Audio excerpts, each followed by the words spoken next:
Di sebelah kiri adalah beberapa sampel data dari data yang kami punya. Nah, proses loading yang kami lakukan itu dengan mengamati 9 variabelnya yang ada di data tersebut, yaitu brand, harga, rilis, OS, baterai, RAM, storage, kamera, dan juga jaringan. Kemudian pengaruh spesifikasi terhadap harga. Dapat ketahui bahwa RAM dan storage yang lebih besar pada smartphone menunjukkan performa yang lebih baik pada smartphone tersebut.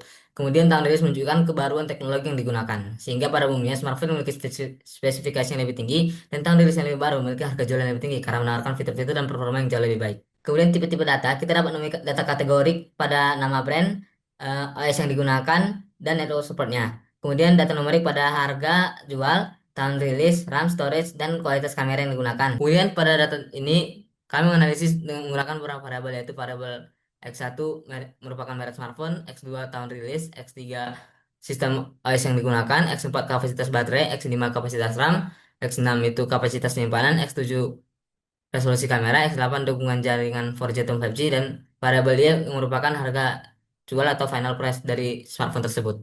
Itu adalah statistik deskriptif yang dapat dilihat oleh Bapak dan teman-teman sekalian. Hasil yang kami dapat dari statistik deskriptifnya ini ada beberapa. Yang pertama itu harga itu berada pada rentang 5.168 hingga 149.305 dengan rata-rata sekitar 43.000, yang menunjukkan bahwa harga smartphone cukup bervariasi, namun sebagian besar itu pada kategori harga rendah hingga menengah.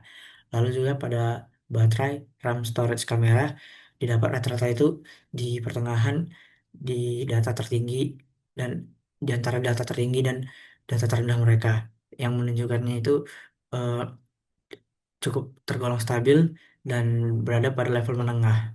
Dari visualisasi distribusi pasar, Android mendominasi dengan jumlah 90%, sementara iOS hanya 10%. Jumlah produk tiap brand cukup merata berkisar 88 hingga 120 produk. Menariknya, penetrasi 4G dan 5G sudah seimbang sempurna di angka yang 1 banding 1, menandakan industri sudah siap menuju era konektivitas. Selanjutnya, distribusi RAM terpusat di 4, 8, dan 12 GB. Dari scatter plot, terlihat harga sangat tumpang tindih di setiap kapasitas RAM dengan R-Codat hanya 0,0007. Artinya, RAM saja tidak cukup menjelaskan harga. Selain RAM, di mana storage juga mayoritas berada di 128 hingga 256 GB dengan 512 GB sebagai outlier, pola yang sama juga terlihat. Terdapat ada overlap harga yang sangat besar di setiap tingkatan storage. Data pada kamera terpusat di 48 megapiksel dengan koefisien determinasi yang mendekati 0 yang menunjukkan resolusi kamera tidak serta-merta menaikkan harga. Selanjutnya, baterai terdistribusi merata dengan median 5.000 mAh dan koefisien determinasi hanya 0,0004 yang menunjukkan bahwa kapasitas baterai juga tidak serta-merta menaikkan harga dari smartphone. Tren 2015 sampai 2025 menunjukkan volume produk dan rata-rata harga relatif stabil dengan volume produk di kisaran 100 dan juga rata-rata harga per tahun di sekitaran 40.000 sampai 50.000 yang mencerminkan bahwa pasar stabil. Dari box plot, Apple dan Samsung jelas mendominasi dengan harga tinggi. Dari headmap korelasi pun mengonfirmasi bahwa RAM, storage, dan kamera berkorelasi sangat rendah terhadap harga. Kesimpulannya, harga lebih dipengaruhi oleh prestis merek daripada spesifik teknis semata. Selanjutnya kita masuk ke data cleansing. Pertama dilakukan pengecekan missing value pada 978 data smartphone untuk memastikan seluruh data lengkap dan tidak ada nilai kosong yang dapat mempengaruhi analisis. Hasilnya menunjukkan total missing value sebesar 0. Kemudian yang kedua yaitu data duplikat.